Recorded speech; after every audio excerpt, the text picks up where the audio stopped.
moving right along. Jeanette Antolin on the uneven bars. She was third at this event at the U.S. Gymnastics Championship. She's good. Oh, man, it's amazing. Don Peters has traditionally taught some really outstanding bar workers. In fact, years ago, back in 1978, the first gold medal won by an American was one of his gymnasts, Marcia Fredericks. Watch this move. She's going to do a very exciting combination here. In the inverted giant position, she's going to go for a laid-out front somersault, and she made it. Now, if she can make the World Championship team and do that in China, she has a shot at getting that move named after her.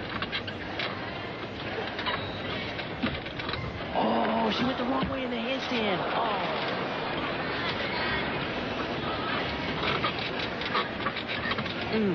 It's a major error. Tough dismount coming up.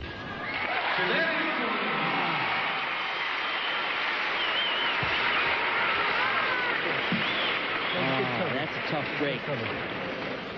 It's not going to kill you. Don't worry about it. Okay? It's a good cover. You did a good job fixing it after you got out of it. Okay? Just a little, let the tap out of hair late on that balance. It's okay. Hey, don't worry about it. Just go. Get your hands off. Get ready for the floor. Boy, I sure love those positive comments from her coach. Don Peters not berating her, but encouraging her to keep it going. This is the move, a laid-out front somersault from the invert position. That was the hard move. Now, this move here is a tricky move where she transitions to the low bar, but she got caught, stuck in that handstand, had to go the wrong way, dragged her feet, kept it moving, didn't fall off, but it's a major deduction nonetheless. Of course, she is very motivated to make this World Championship team. In 1997, she just missed. In fact, she was the alternate on that team.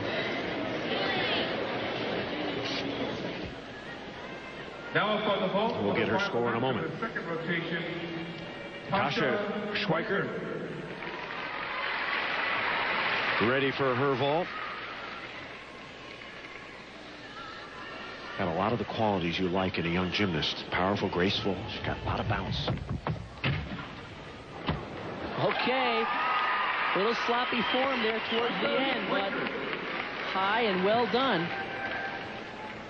Here's an interesting story about this young lady. She's just 14 years old, was born on the 21st of November in 1984. It so happens that she was a premature baby by 2 months. Had she been delivered on the date that she was supposed to be due, she would be age ineligible for these World Championships or the Olympics. She was born 8 weeks early, and therefore she makes it in terms of the calendar year, in terms of being age eligible to compete in the Worlds or the Olympics. They said she was so tiny when she was a preemie that they bought Cabbage Patch clothes to clothe her. I heard that. That is unbelievable. Schweikert is in 7th place. It's not out of the question. But with just a couple of rotations left, she needs to hit. You want one more nugget on her? Yeah, I would. Both of her parents are craps dealers at Caesar's Palace in Las Vegas. My favorite game. You spent a little time at that table, haven't you? Ride that pass line. Place the 6 and 8. No.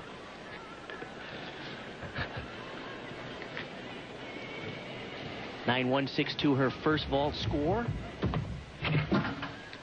Okay.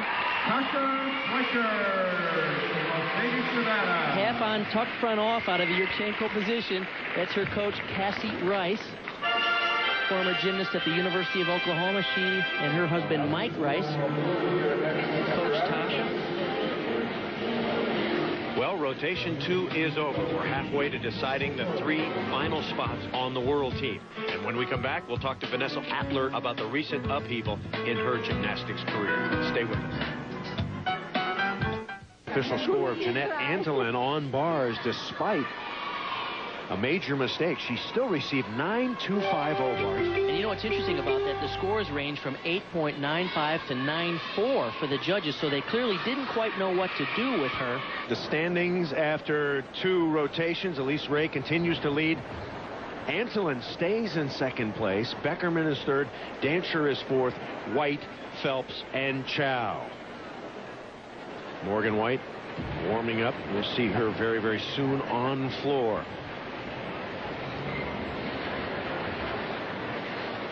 We have mentioned that 3 women have already secured their spots on the team.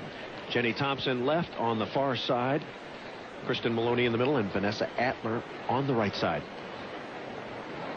A little earlier today, Kim Anthony sat down with Vanessa Atler to find out what's going on. Well, you finished USA's second, and since then you've decided to leave your coaches. What prompted that decision? I was thinking about it for a while. I wanted to be more independent, and I was going through some personal changes, and I wasn't, sure I was going to try to stick it out to Worlds, but after championships, I decided that I needed to leave right away, so. Well, how do you think this will affect your performance at Worlds? It's going to be hard, but I think actually it's going to be a little bit better because I'm more happy and I'm more confident in myself, and making this move showed me that I can make this kind of decision, even the hard ones. So. Well, your biggest challenge so far has been being able to nail your bar routine in competition. Have you been able to make any changes? Yes, I've made a change. I've actually taken out 2 of the moves that I've been having trouble with, and I think it's going to be good because it was easy for me to learn, and everything, easier than the last routine that I did. So everything's going good with it. Now, this will be your first time competing on the world team. You qualified obviously in 1997, but didn't meet the age requirement. How does it feel? It's exciting. It's a little bit scary, because I can't believe it's taken this long for me to actually get there, because usually you go to Worlds, a couple of Worlds before you go to the Olympics, and this is my only Worlds that I get, so it's like a big honor too, and it's a little scary, but it's exciting too. So. Well, we certainly wish Vanessa all the best. She had been with the Rybakis for about 5 years, and certainly right now with the frustration and the pressure of being that next Mary Lou just a year out from the Olympics, we hope that she finds a happy and productive place for her to train. Whether she goes back to the Rybakis, we do not know, or whether she finds herself in another situation, we wish her the best. Okay, when we come back, rotation 3, Morgan White on floor. Stay with us.